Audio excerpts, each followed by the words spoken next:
خدا باپ اور بیٹے روح القدس کے نام میں آمین۔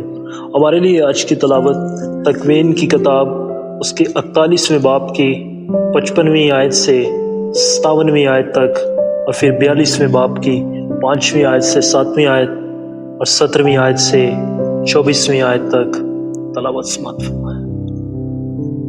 جب ملک مصر کے سارے لوگ بھوکے ہوئے تو وہ روٹی کے لیے فرعون کے آگے چلائے۔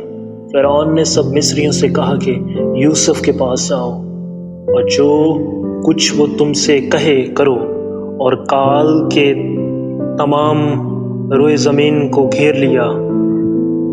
تب یوسف نے ذخیرہ کے خطے کھول کر مصریوں کے ہاتھ بیچے، اور مصر کے ملک میں کال کی شدت ہوئی، اور تمام زمین کے لوگ مصر میں یوسف کے پاس غلہ خریدنے آئے، کیونکہ ساری زمین پر سخت کال تھا۔ پس اسرائیل کے بیٹے دیگر خریداروں کے ساتھ آئے، اس لیے کہ کنعان کے ملک میں کال تھا، اور یوسف ملک کا حاکم تھا، اور وہ ملک کے سارے لوگوں کے ہاتھ غلہ بیچتا تھا۔ چنانچہ یوسف کے بھائی آئے اور زمین تک اس کے آگے سر جھکائے۔ جب یوسف نے اپنے بھائیوں کو دیکھا تو انہیں پہچان لیا، مگر اپنے آپ کو ناواقف بنایا، اور ان سے سختی سے کلام کیا اور ان سے کہا، تم کہاں سے آئے ہو؟ وہ بولے، کنعان کے ملک سے خوراک خریدنے۔ چنانچہ اس نے انہیں 3 دن تک قید رکھا، اور تیسرے دن یوسف نے انہیں کہا، میں خدا سے ڈرتا ہوں، تم یوں کرو تاکہ زندہ رہو۔ اگر تم دیانتدار ہو تو ایک کو اپنے میں سے قید خانے میں بند رہنے دو، اور تم جاؤ اور اپنے گھروں کے کال کے لیے غلہ لے جاؤ، اور اپنے چھوٹے بھائی کو میرے پاس لے آؤ، تاکہ تمہاری بات ثابت ہو جائے اور تم نہ مرو۔